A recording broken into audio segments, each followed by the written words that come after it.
నమస్తే, welcome to Leo. మనతో ఉన్నారు పొలిటికల్ అనలిస్ట్ శ్రీలీల గారు. నమస్తే అండి. నమస్తే అండి. కౌన్సిల్లో నారా లోకేష్ గారు మాట్లాడుతూ ఏదైతే మొదటిసారి సంతకం పెట్టిన మెగా డిఎస్సి నిజంగా సూపర్ సక్సెస్ అయిందని చెప్పి, గత 5 ఏళ్ళుగా అసలు డిఎస్సి మాటే లేదని చెప్పేసి అన్నారు. అయితే ఇప్పుడు డిఎస్సికి సంబంధించి వాళ్ళ పోస్టింగ్స్ కూడా అందరి మధ్యనే జరగాలని చెప్పేసి అన్నటువంటి ఒక పరిస్థితి మనం విన్నాం. అయితే దీనికి ఆ యొక్క పెద్దల సభలో పులివెందులకు సంబంధించినటువంటి ఎమ్మెల్యే జగన్మోహన్ రెడ్డి గారిని కూడా ఆహ్వానించాలని చెప్పి, అది RRR గారి యొక్క ఆధ్వర్యంలో అని చెప్పేసి అంటున్నారు. సో మొత్తానికి ఈ సభలో ఈ యొక్క సీన్ ఎలా చూడాలంటారు? వైఎస్ జగన్మోహన్ రెడ్డి గారికి లోకేష్ గారి ఆహ్వానం. అంటే ఇక్కడ జగన్మోహన్ రెడ్డి గారు ఎలా వస్తారు? వీళ్ళందరికీ బస్సులు ఏర్పాటు చేశారంట. మరి ఈయనేమో అసెంబ్లీకి రారు.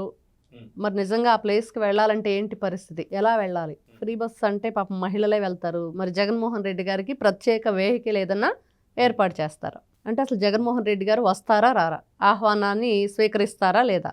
వచ్చే ధైర్యం ఉంది? అసలు అసెంబ్లీకే రాని వ్యక్తి రేపు అసెంబ్లీలో ఉండే వాళ్ళందరూ అక్కడ ఉంటారు. మన డిఎస్సి అంటే మెగా డిఎస్సి ఇస్తానని చెప్పేసి 2019 ఎలక్షన్కి హామీ ఇచ్చిన జగన్మోహన్ రెడ్డి 2025లో నారా లోకేష్ గారు విద్యాశాఖ మంత్రిగా ఉండి డిఎస్సి ప్రకటన, అవి వేయటము, ఎగ్జామ్స్ రాయటము, వాళ్ళందరినీ ఎంపిక చేయటం, అభ్యర్థులు అన్నీ జరిగిపోతున్నాయి. మరి ఇప్పుడు ఆయన ఇచ్చిన మాట నిలబెట్టుకోలేని వ్యక్తిగా ఏ మొహం పెట్టుకొని వస్తారు? సీఎంగా 5 సంవత్సరాలుండి అసార్థమైన పరిపాలన చేసి అంతా కూడా అసమర్థుడు సీఎం అని చెప్పి పేరుగాంచిన జగన్మోహన్ రెడ్డి నిజంగా అసలు ప్రతిపక్ష హోదా ఇస్తేనే అసెంబ్లీకి వస్తాను, లేకపోతే చచ్చినా నేను రానంటున్నాడు. ఈ రోజున కోర్టులో కేసు కూడా దాని గురించి నడిచింది. అసలు డిఎస్సి అంటే ఏంటి, మనం ఏ విధంగా గతంలో టీచర్లకి అసలు ఎలాంటి విలువ ఇచ్చాము అనేది కూడా జగన్మోహన్ రెడ్డి గారు పాపం పదే సూదితో గుచ్చినట్లు ఉండిద్దా ఈ పిలుపు అన్నట్లుగా ఉంది. అందులోనూ RRR గారి ఆధ్వర్యంలో పదే చెప్పారు పులివెందుల ఎమ్మెల్యే. ఎవరు ఆ పులివెందుల ఎమ్మెల్యే అంటే వైఎస్ జగన్మోహన్ రెడ్డి. ఇలా వింటుంటే ఎలా ఉంది అంటే పులివెందుల పులి మరి ఏమైంది అనంటే పాపం జరుగుతుంది రకరకాలుగా ఆయన మీద. అందరూ కూడా అసహనం వ్యక్తం చేస్తున్నారు. ప్రజలు కానివ్వండి, నాయకులు కానివ్వండి, వాళ్ళ సొంత కార్యకర్తలు కానివ్వండి, వాళ్ళ ఎవరైతే ఎమ్మెల్సీలు కూడా బయటకు వచ్చేసి ఎలాగ వాళ్ళ అభిప్రాయాన్ని వాళ్ళు వెలబుచ్చుతున్నారో చూసాం. అయితే మనం చూసుకుంటే నారా లోకేష్ గారు కూడా చెప్తూ నిజంగా ఆహ్వానం జగన్మోహన్ రెడ్డి గారితో పాటు మిగతా ఎమ్మెల్యేలు కూడా రావాలని చెప్పేసి అనడం, వాళ్ళకు ఒక బస్ పెడతా అని చెప్పేసి అనడం. ఎందుకంటే మనం అనుకున్నాం సూపర్ 6 ఏదైతే ఉందో దాంట్లో ఫ్రీ బస్ సరిగ్గా అమలు అవుతలేదని చెప్పేసి అంటున్నారు. కాబట్టి పనిలో పని వీళ్ళు నిజంగా ఆ బస్సులో వస్తే అమలు అవుతుందో లేదో కూడా అర్థమైపోతుంది. ఎందుకంటే ముందు మహిళలు ఉంటే వాళ్ళకి టికెట్లు తీసుకుంటున్నారు లేదో కూడా తెలుస్తుంది. ఇదంతా పక్కన పెడితే నిజంగా ఈ మెగా డిఎస్సి ఉద్యోగాల కల్పన ఏదైతే ఉందో ఇప్పుడు నిజంగా జగన్మోహన్ రెడ్డికి వచ్చే అర్హత ఉందా లేదంటే ఏం చెప్తారు? ఖచ్చితంగా లేదు. అంటే ఆహ్వానించటం వాళ్ళ స్థాయికి, వాళ్ళ హుందాతనానికి, వాళ్ళ గౌరవాన్ని నిలబెట్టుకున్నారు. ఎదుటి వాళ్ళకి ఎలా మనం గౌరవించాలి, ఎదుటి వాళ్ళని ఏ విధంగా మనం చూడాలి అనేది ఆయన వ్యక్తిత్వం, ఆయన పెద్దవాళ్ళు నేర్పిన అవన్నీ కూడా ఉంటాయి, సంస్కారం అనుకోవచ్చు మనం. కానీ ఇక్కడ జగన్మోహన్ రెడ్డి గారికి ఉందా లేదా అంటే ఒక్క ఈ డిఎస్సీనే కాదు, ఆయనకి ఈ రోజు అసలు ఎమ్మెల్యేకే పనికిరాడు, ప్రతిపక్ష హోదాకే పనికిరాని వ్యక్తి ఈ డిఎస్సి ప్రోగ్రామ్కి అర్హుడా అంటే ఎన్ని వేల కేసులు, 100 కేసులు పెట్టారు. కంపెనీలు రావద్దని కేసులు, డిఎస్సీలకు సంబంధించి అభ్యర్థుల ఎంపిక విషయంలో కానివ్వండి, ఎగ్జామ్ విషయంలో కానివ్వండి, అన్నిట్లో కూడా వీళ్ళు లేని విషయాలను క్రియేట్ చేస్తూ, ఫేక్ న్యూస్లు క్రియేట్ చేస్తూ, ఫేక్ పోస్టులు క్రియేట్ చేస్తూ ఎంత దారుణంగా ప్రవర్తించారు. మరి అట్లాంటి వ్యక్తి ఏ మొహం పెట్టుకుని వచ్చి ఇప్పుడు డిఎస్సి చూస్తాడు? అక్కడ ఏదైతే ఉత్సవం జరుగుతుందో ఒక మెగా డిఎస్సి అంటే ఎంతమంది ఎన్ని విధాలుగా కలగలుంటారు. గవర్నమెంట్ ఉద్యోగం అంటే ఒక టీచర్ పోస్ట్ అంటే ఇంకా దాన్ని మనం ఎప్పటి నుంచో చూస్తున్నాం. ఆ బీఈడీ చేసిన వాళ్ళు కానివ్వండి, ఎంఈడీ చేసిన వాళ్ళు కానివ్వండి, ఏ విధంగా దానికోసం ఎన్నో అహోరాత్రులు అన్నట్లు కష్టపడి ఆ కోచింగ్లు తీసుకొని ఈ ఉద్యోగాలు ఎప్పుడు పడుతుందా డిఎస్సి అనేది.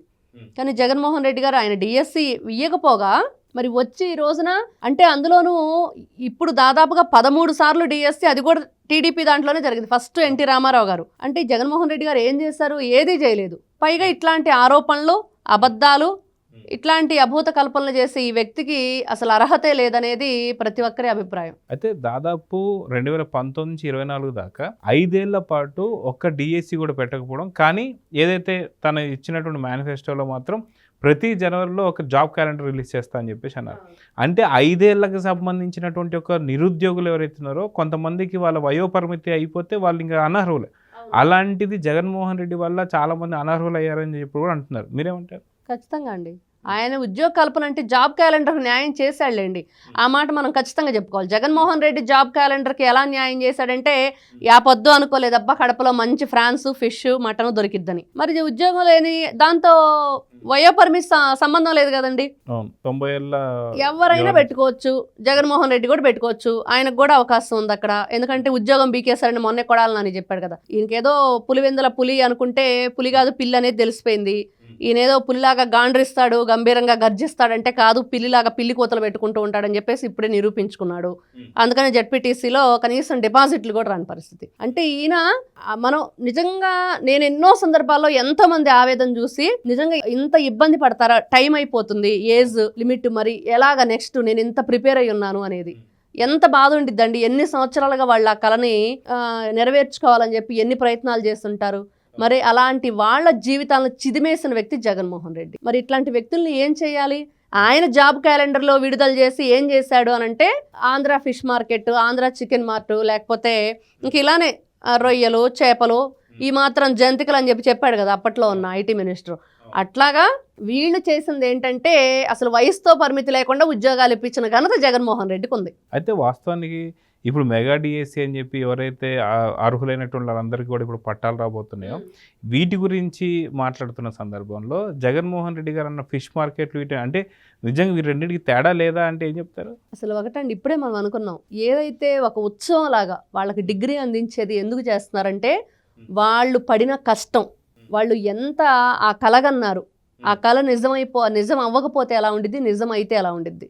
నిజమైతే రేపు ఆ ఉత్సవం నిజంగా వాళ్ళ జీవితాల్లో అది మరువలేనిదనమాట. మరి అలాంటి సందర్భాన్ని ఏ విధంగా సెలబ్రేట్ చేస్తున్నారో అది తెలుసు కాబట్టి విద్యా ఐటీ శాఖ మినిస్టర్గా ఉన్న నారా లోకేష్ గారికి వాళ్ళు పడే తపన, ఈ ప్రపోజల్ యువగళానికి ముందే నారా లోకేష్ గారి దగ్గరకు వచ్చింది. రేపు అసలు పరిస్థితి ఏంటి, బీఈడి వీళ్ళందరూ రాసి డిఎస్సి రాక ఇబ్బంది పడే వాళ్ళ పరిస్థితి ఏంటంటే, ఆ రోజున ఒక ప్రోగ్రాంలో నేను కూడా విన్నాను. ఏంటి నెక్స్ట్ మీరు ఎట్లాంటి స్టెప్ తీసుకోబోతారు, ఎలా జరుగుతుంది, యువగళానికి వెళ్ళబోతున్నారు, మరి డిఎస్సి వాళ్ళ పరిస్థితి ఏంటంటే, ఖచ్చితంగా నేను ఆ రోజున లోకేష్ గారి అభిప్రాయం ఏంటంటే అందరితో చర్చించి దీనికి ఎలాంటి నిర్ణయం తీసుకోవాలో తీసుకొని చెప్తానన్నారు.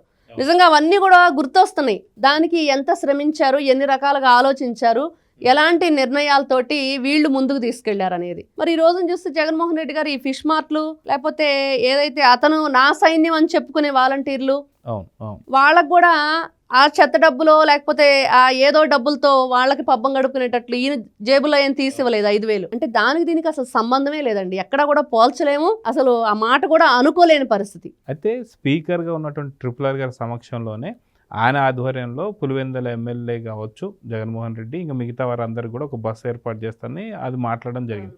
ఇదంతా తీసి పక్కన పెడితే నిజంగా RRR గారి ఆధ్వర్యంలో జగన్మోహన్ రెడ్డి వస్తాడా రాడా అనేది ఒక అంశం అయితే, అది కాక వచ్చినటువంటి ఒక టైంలో విద్యార్థుల నుంచి నిరసన ఏమైనా ఎదుర్కోవచ్చు అని చెప్పేసి భయపడి రాకపోవచ్చు అంటే ఏమంటారు? ఇక్కడ ఒకటండి, నిరసన అంటే అక్కడ జరుగుతుంది, నారా లోకేష్ గారి ఆధ్వర్యంలో ప్రోగ్రాం జరుగుతుంది. అంటే నిరసన వ్యక్తపరుస్తారంటే అక్కడున్న ఎవరైతే ఈ డిఎస్సి రాసిన వాళ్ళు ఉన్నారో వాళ్ళందరూ వ్యక్తపరిచే అవకాశం ఉంది. కానీ ఇక్కడ సభ్యత, సంస్కారం, మంచి చెడు, గౌరవం లాంటి ఖచ్చితంగా పాటిస్తారు. కాబట్టి టీడీపీ చూస్తున్నాం, వాళ్ళకున్న పార్టీకున్న ప్రతి ఒక్కటి కొన్ని నియమ నిబంధనలు ఎలా ఉన్నాయి, వాళ్ళు ప్రతి ఒక్కటి కూడా ఆ కంట్రోల్ తప్పకూడదు, మనం ఆ రూల్స్తోనే మనం ముందుకు వెళ్ళాలనేది. మరి ఆహ్వానించినప్పుడు మరి ఇలాంటి అవమానం ఎదురవ్వకూడదని చెప్పేసి వీళ్ళైతే జాగ్రత్తలు తీసుకుంటారు. మరి దాన్ని కూడా మేము లెక్క చెయ్యం, మేము పడ్డ బాధకి మేము చూపించాల్సిందే అదనేది తెగువ వాళ్ళు చేస్తే మాత్రం అది జగన్మోహన్ రెడ్డికే వదిలేయాలి. అయితే సొంత గడ్డ పులివెందుల్లో కూడా ప్రజలందరూ కూడా ఇప్పుడు పూర్తిగా వ్యతిరేకంగా పూర్తిగా తిరగబడ్డారని చెప్పి వార్తలు పొద్దునుంచి వస్తున్నాయి.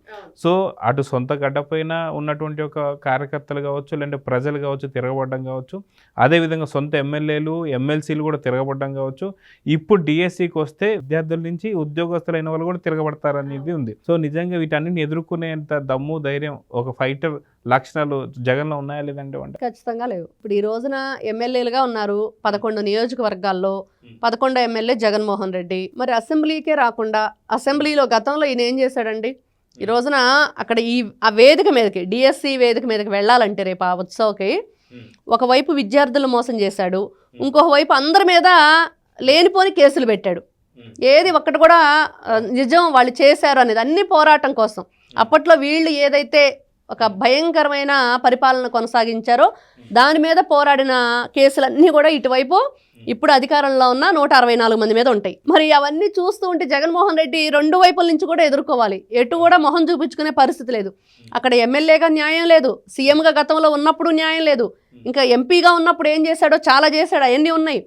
ఏ కార్యక్రమం చేసినా అతనున్న హోదాకి ఎక్కడా కూడా గౌరవం దక్కించుకోలేని వ్యక్తిగా మిగిలిపోయిన జగన్మోహన్ రెడ్డి గారు ఏ మొహం పెట్టుకొని ఎదుర్కొంటాడంటే అతనికి ధైర్యం లేదని చెప్పొచ్చు. సో చూద్దాం ఖచ్చితంగా కౌన్సిల్లో మాత్రం ఏదైతే లోకేష్ గారు ఇచ్చినటువంటి ఒక ఆహ్వానం మాత్రం ఇప్పుడు పెద్ద సంచలనం కింద మారింది.